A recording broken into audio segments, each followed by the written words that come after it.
We come together not to add something to our lives, nor to gather more ideas with which to improve the human scene, but to rest a moment in the awareness that there is a presence here, a presence that has been with us from the beginning.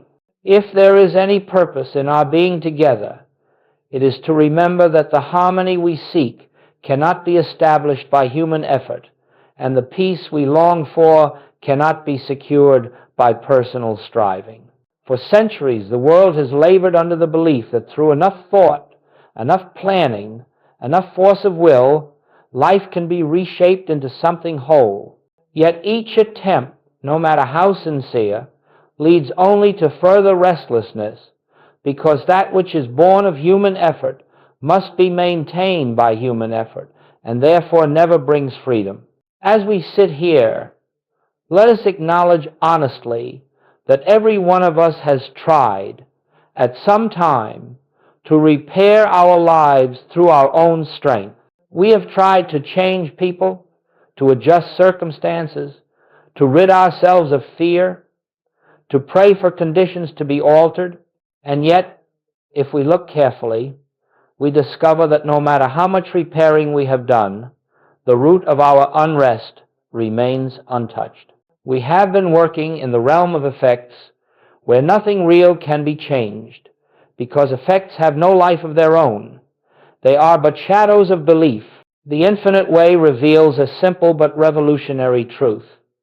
The moment we attempt to fix anything, we have already accepted the problem as power. The moment we begin to struggle, we have already admitted that there is something apart from God that must be corrected. And so the spiritual path begins not with effort, but with release. It begins with the recognition that God alone is the life, the law, the substance, and the activity of our being. There is no other power at work. Let us then enter this hour with a new willingness not to change the outer picture, but to rest inwardly in that quiet assurance that the presence which formed us, maintains us, and lives us is here, functioning as our very being. We are not here to try harder. We are here to yield. And as we yield, something begins to stir within a peace that needs no argument, a confidence that needs no support, a stillness that reveals itself as the only reality. And so we begin knowing that whatever unfolds in this time together will not come through the mind that strives, but through the spirit that lives itself. As we go on with this work, it becomes increasingly clear that the human mind, by its very nature, cannot touch the realm of spirit.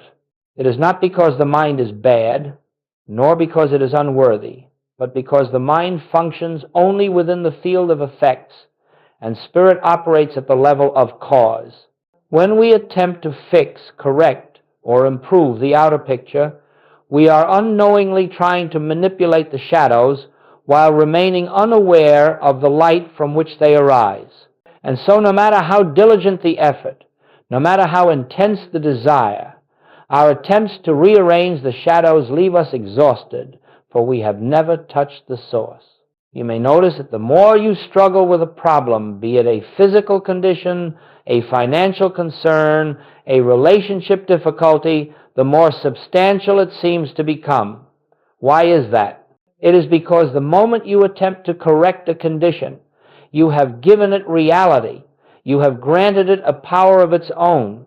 You have acknowledged it as something apart from God that must be subdued or conquered.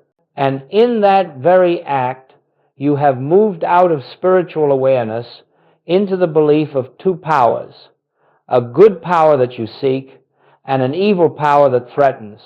Now consider for a moment what happens when we operate from that duality. The mind becomes tense, anxious, creative in its fears. It begins to speculate, to judge, to analyze, to project.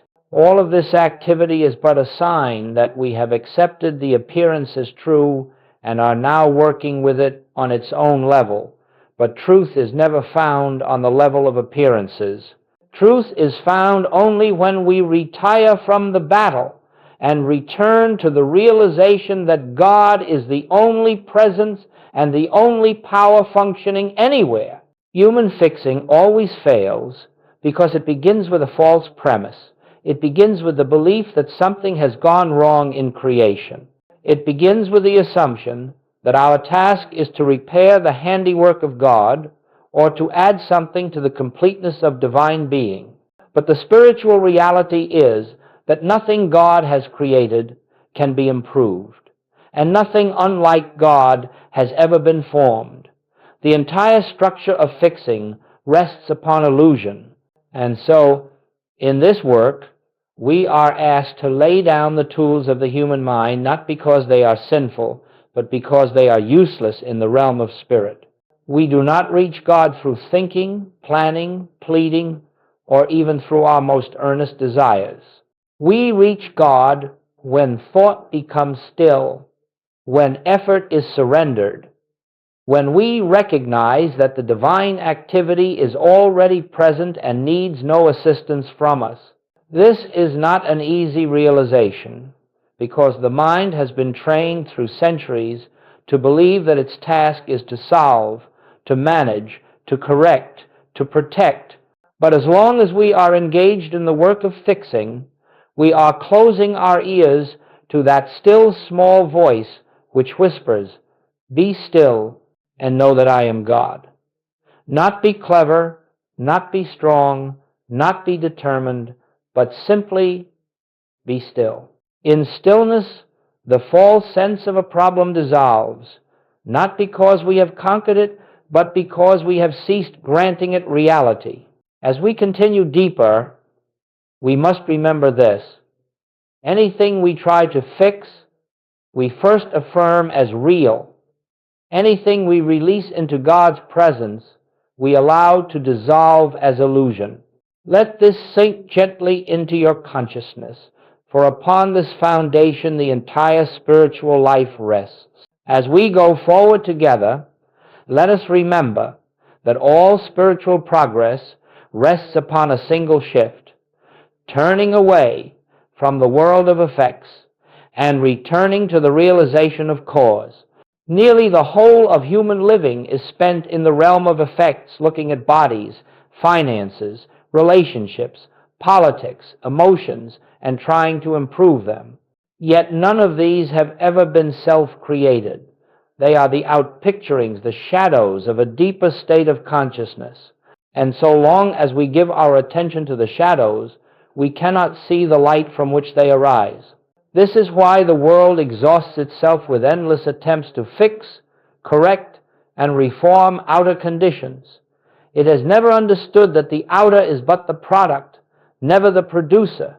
And so the first step in spiritual awakening is to acknowledge quietly and sincerely, I will no longer accept effects as cause. I will no longer grant power to that which is merely appearance. This is not a statement to convince the mind. It is a recognition that dawns as one sees that what the senses report is never the whole story. There is only one cause, and that cause is God. God is the only law, the only substance, the only activity, the only power. When we hold this in awareness, not as a mantra, not as an affirmation, but as a realized truth, then we begin to perceive the nature of the world differently. We no longer approach a problem with the assumption that something outside is acting of its own accord. Instead, we recognize that everything appearing in our experience is but the picture taken of our consciousness. It has no life, no will, no substance apart from the consciousness beholding it. And so the inner work becomes very simple. Turning away from the picture and resting in the source. We do not deny appearances, that would be foolish. We do not fear them, that would give them power. We simply refuse to work with them, refuse to grant them causation. For appearances are not cause, they have never been cause, they can neither bless nor harm, they have only the life we unconsciously lend them. The moment we realize this even faintly, a shift takes place within, a certain peace begins to replace agitation. Fear loosens its grip, not because the problem is solved, but because we have ceased treating the problem as a power. And in that moment, the presence of God begins to be felt not as an idea, but as a living, active reality, quietly asserting itself. This is the beginning of true healing. Healing never takes place in the outer world. Healing is the restoration of our awareness of the one cause. And as this awareness deepens, the effects naturally reform according to the nature of their source. Harmony appears because harmony is inherent in God. Supply appears because supply is inherent in God. Peace appears because peace is inherent in God. Do not look to the outer for change. Rest in the inner, and the outer will follow. Turn from effect to cause, and you will find that the problems which once seemed so formidable lose their substance, for they never had any reality except the one we assigned them. It is in this turning that we begin to live spiritually. It is in this turning that we step out of duality and rest in the realization of one presence. And it is in this turning that the whole structure of fear begins to dissolve. As we continue, let us come gently into the realization that the entire secret of spiritual living lies in a rest that is not of the body and not of the mind. It is the rest that comes when the personal self ceases its labor, when the mind becomes still of its own volition, and when the heart no longer reaches outward for help, but inward for recognition.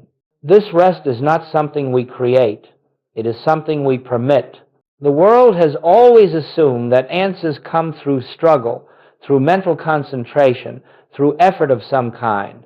Yet every mystic who has touched the realm of spirit has discovered the opposite, that the presence becomes known not in striving, but in silence. When the mind stops trying to solve, when the emotions stop trying to influence, when the will stops trying to achieve, a great unveiling occurs. Grace, which has always been present, flows of its own accord. You see, God does not respond to our effort. God does not respond to our words, our pleading, or our persuasion. God is not something to be moved. God is infinite activity already in motion. It is only the mind's restlessness that hides that activity from our awareness. When the mind is busy anxiously projecting, planning, resisting, hoping, the movement of spirit is obscured. Not because God withholds itself, but because the noise of our own thoughts fills the space where God would be heard. True prayer, as we understand it in this work, is not the utterance of words. It is not asking for anything. It is not even the mental contemplation of spiritual ideas. True prayer is quiet listening. True prayer is the inner stillness in which the divine presence announces itself. When Scripture says, "In quietness and confidence shall be your strength," it states a spiritual law. When it says, "Be still and know that I am God," it gives the precise method of spiritual realization. And when Jesus said, "I can of mine own self do nothing," he revealed the secret of his healing ministry. The personal self must be silent so that the divine life may act. Rest, then, is not a passive surrender. It is the active recognition that God is already doing the work. It is the relinquishing of the belief that we must guide, control, manage, or manipulate anything within or without. It is the awareness that all spiritual power is present here and now, requiring only our stillness for its activity to be revealed. When we enter this rest, something extraordinary begins to happen. Problems lose their urgency. Fear loses its authority. The need to find answers diminishes. And a quiet assurance emerges not because we have solved anything, but because we have touched the realm in which nothing needs solving. This is the rest that allows grace to flow. Let us understand clearly. Grace is not something that begins when we become still. Grace is the eternal functioning of God. Stillness simply removes the interference. The moment our striving stops, the divine rhythm becomes evident. The moment thought quiets, harmony rises to the surface. The moment desire ceases, fulfillment becomes visible. Rest does not create spiritual good, it reveals it.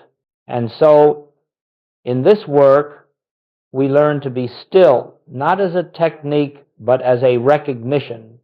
We are still because we know that the Father within is doing the work. We rest because we trust that the invisible activity of Spirit is ever present, ever operative, and ever complete.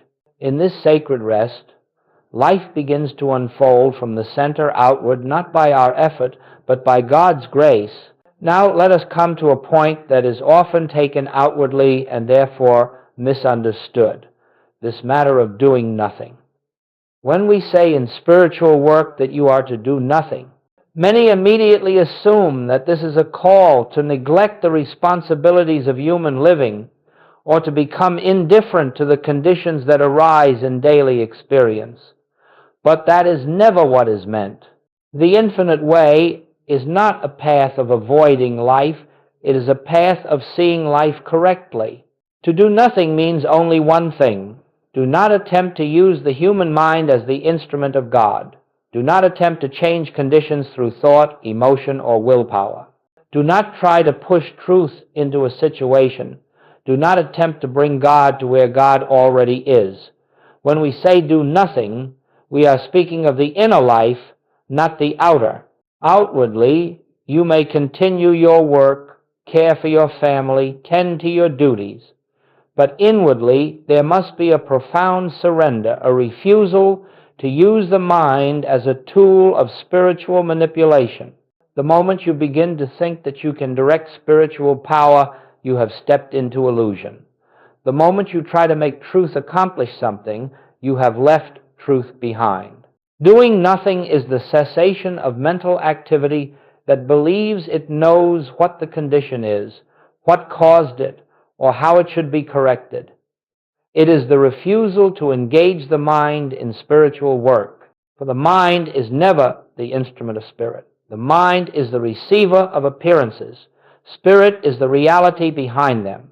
When you face a problem, whether of health, supply, or relationship, the human instinct is to grasp it mentally, to analyze it, to treat it, to declare truth at it, or to attempt to change it through spiritual statements. But in this work, you must see that such efforts only bind you more tightly to the appearance. They keep you on the level of the problem where no solution can ever be found. To do nothing means that when a discordant condition presents itself, you do not take it into your thought. You do not seek to correct it. You do not resist it. You simply acknowledge within yourself, I can of mine own self do nothing. The Father within me doeth the work. And then you rest in that inner assurance until the sense of a problem dissolves. This is not passivity. It is the most powerful activity there is. Letting God be God. Letting the divine presence reveal itself. Letting the spiritual law of harmony unfold without interference from the personal sense of I. You may find that the mind rebels against this. The intellect wants to contribute something. It wants to help. It wants to participate. But every attempt of the personal mind to help is an obstruction. It is a belief in a self apart from God. It is a belief that something must be done to bring about harmony, rather than recognizing that harmony is the very nature of the presence already here. When you do nothing, you are simply stepping aside to allow the one power to function. You are withdrawing the false sense of self that thinks it can accomplish spiritual work. Spiritual work is always God's work. It is the activity of the one infinite consciousness expressing itself As you learn this principle, not intellectually, but through experience, you will discover a strange and beautiful truth. Harmony appears not because you solved a problem, but because the sense of a problem disappeared. It dissolved as the mist dissolves before the morning sun, without your effort, without your thought, without your intervention. In doing nothing, you have created the inner atmosphere through which God's grace becomes visible, and that grace, needing no help from you, fulfills itself perfectly. Let us now consider more deeply this appearance world which so captivates the human mind. Everything that comes to us through the senses, what we see, hear, taste, touch, and smell, is only the surface of experience. It is never the reality. It is merely the outpicturing of a universal belief accepted as fact. And because humanity has lived for so long with faith in what the senses report, it has given tremendous power to shadows, which, in truth, have none. As you learn this principle, not intellectually, but through experience, you will discover a strange and beautiful truth. Harmony appears not because you solved a problem, but because the sense of a problem disappeared. It dissolved as the mist dissolves before the morning sun, without your effort, without your thought, without your intervention. When a condition presents itself, be it sickness, lack, conflict, or fear, the immediate tendency is to assume that the condition is self-existent, that it has a law behind it, a cause within it, or a power inherent in it. Yet, the foundational teaching of spiritual life is this: all appearances are effects, and effects have no power. They are not self-sustained or self-governed. They have no authority of their own. Let us not misunderstand. The appearance world is not to be despised or denied. It is simply to be seen for what it is, the externalization of belief, not the revelation of truth. When you no longer grant power to appearances, you are not saying they do not show themselves. You are merely withdrawing the belief that they can affect the life of God which constitutes your being. The world of appearances is always changing, sometimes harmonious, sometimes discordant, but the spirit that animates all existence remains unchanged. The mistake is when we try to work on the appearances themselves, hoping to reshape the shadows while ignoring the light. The shadows do not change by our effort. They change only when the light is recognized. Consider how sickness appears. It may arise suddenly or gradually, but in every case it is an appearance without spiritual law. God is life, God is wholeness, God is perfection. There is no law of disease in God. Therefore, disease cannot have real power. It can only seem to have power through belief, and when belief is withdrawn, the appearance loses its seeming strength. The same is true of lack. There is no lack in God. God is infinite abundance, infinite provision, infinite supply. Whenever lack appears, it has no origin in spirit, no creative cause behind it. It is a shadow, nothing more. And the moment we cease treating it as a force, it evaporates in the presence of spiritual realization. Even human conflict, fear, anger, misunderstanding, these too are appearances without divine backing. They are the result of the belief that individuals are separate from one another, separate from God, and therefore subject to opposing forces. When the truth of one life, one self, one being is realized, the appearance of conflict loses its foundation. When you withdraw your fear of appearances, you remove the only support they ever had. You will find that they begin to dissolve, not always instantly, but inevitably, because they were never entities or powers. They were only the pictures formed by belief. This is why spiritual work never involves correcting people, conditions, or events. It involves only the recognition of the one presence. As that recognition dawns, The entire appearance world rearranges itself according to the nature of its source. The world of appearances has no power. God alone is power. And as you abide in this realization, you will begin to see harmony where discord once appeared, abundance where lack once frightened you, and peace where fear had taken root. Not because you changed the outer picture, but because you ceased believing in the power of the shadow and rested in the truth of the light. As we move deeper into this work, let us pause for a moment and contemplate the meaning of one presence. For the entirety of our spiritual realization depends on this simple truth. There is not a presence of good and a presence of evil. There is not a presence of health and a presence of disease. There is not a presence of abundance and a presence of lack.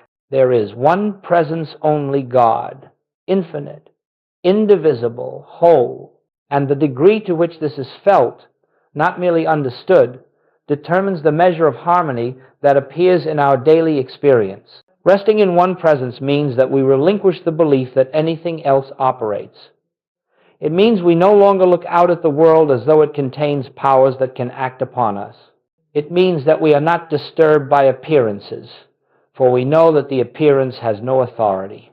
As long as we are reactive, as long as fear rises up, as long as we feel the need to resist or defend, we have not yet recognized one presence. But the moment we begin to feel within ourselves that God is the only presence here, something subtle and profound begins to happen. You will notice a softening of the mind. The tension of personal responsibility begins to loosen. The sense of needing to accomplish or secure anything starts to fade. And into that quietness, grace enters not as a dramatic event, but as a gentle assurance. Grace needs no fanfare. It is the effortless, natural activity of the divine presence appearing as harmony. Resting in one presence does not mean forcing the mind to believe something. It is not an attempt to override fear with positive thought. Rather, it is the simple, quiet recognition that wherever I stand, God is. Whatever condition faces me, God is. Whatever the appearance seems to be, God is. This recognition lifts us out of the realm of appearances and establishes us in the truth of being. In this resting, you will find that fear has nothing to hold on to. Fear exists only when we believe there is a second presence, a presence of danger, of limitation, of absence. When those false beliefs dissolve, fear dissolves with them. One presence leaves no room for fear because there is nothing left to oppose, nothing left to resist, nothing left to defend. As this awareness grows, something beautiful unfolds. The boundary between you and God begins to disappear. You no longer feel yourself seeking God, reaching for God, or waiting for God. You begin to sense that God is the very life of you, the very breath of you, the very consciousness of you. God becomes not an external helper, but the inner activity of your being. Resting in one presence does not mean forcing the mind to believe something. It is not an attempt to override fear with positive thought. Rather, it is the simple, quiet recognition that wherever I stand, God is. Whatever condition faces me, God is. Whatever the appearance seems to be, God is. This recognition lifts us out of the realm of appearances and establishes us in the truth of being. And so, resting in one presence is the doorway to spiritual living. It is the foundation of healing. It is the essence of peace. When you rest in this awareness, you will find that harmony appears not because you have changed conditions, but because you have recognized the one behind all conditions. And in that recognition, the appearance world aligns itself with the truth of the presence that governs all. This is the moment when grace begins not because God has suddenly appeared, but because you have ceased clinging to a false sense of self. Grace has always been functioning, but the noise of personal striving drowned it out. When that noise subsides, the presence makes itself known not as a thought, not as a feeling, but as a quiet certainty that all is well, all is sustained, all is fulfilled. This is the true beginning of grace.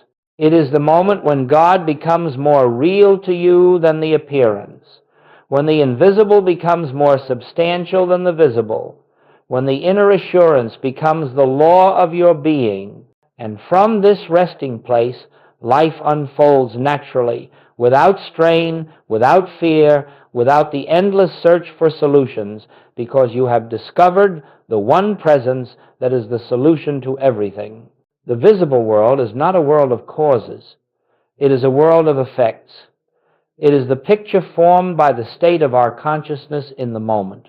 And so, when you look upon your experience and see harmony, it is not because something has been fixed out there, it is because something has been revealed within. Likewise, when discord appears, we are not seeing a power in the condition, we are seeing a momentary absence of spiritual awareness. Now, let us be very clear. The invisible is always present. God is always present. The kingdom of God is always functioning. What we call demonstration is merely the point at which this invisible activity becomes visible to us. But the activity itself never begins, it never changes, it never increases or decreases. It is eternally complete. The mistake we often make is to attempt to change the visible world. But the visible does not change by manipulation, it changes by revelation. When your consciousness recognizes the presence of God as the only power, the only substance, the only reality, then the outer picture aligns itself with that realization. It cannot do otherwise because it has no life of its own. It is only the image cast by the light of your awareness. You will notice that harmony often appears quietly, without fanfare. A problem that seemed large simply recedes. A condition that frightened you loses its sense of power. A need is met without struggle. These changes do not occur because you have solved anything, but because your inner state has shifted. The appearance always responds to the nature of the cause behind it. This is why Jesus said, "Judge not according to the appearance." He was not speaking about moral judgment, he was speaking about perception. He was instructing us never to accept the visible seen as truth, because the visible is transient, the invisible is eternal. And so, when you rest in the awareness of one presence, when the mind grows still and the heart becomes receptive, the invisible harmony begins to outpicture itself. You will find that whatever needs to take form, whether in the body, in relationships, in supply, or in activity, appears without struggle. The form is not something you create. It is something you witness. In the same way that a seed placed in the earth unfolds without your assistance, so does spiritual realization unfold into visible expression. You do not open the petals of the flower, you behold them. You do not command the tide, you watch it come and go. And you do not force harmony, you witness it as the natural appearing of the invisible. This is the meaning of the statement. Before they call, I will answer. The answer exists before the prayer, the form exists before the desire, the harmony exists before the problem. It is already established in the invisible, and when the consciousness becomes quiet enough to recognize that truth, the outer expression begins to take shape. Let us understand that there is no cause and effect relationship between your realization and the appearing of harmony. It is not that the realization causes the harmony. It is that the realization reveals the harmony that already is. The invisible is forever complete. Our task is not to create, but to behold. When you permit the invisible to govern, it will appear outwardly in whatever way fulfills the need of the moment. It may come as a new insight, a sudden peace, a change in circumstance, or an unexpected resolution. but you will know that it is not the work of the human mind. It is the natural outpouring of grace, the invisible made visible.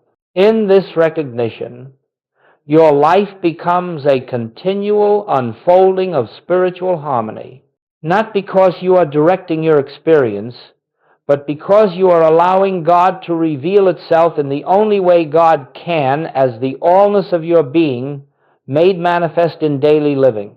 As we bring this period of contemplation to a close, let us rest once more in the simplicity of what has been revealed.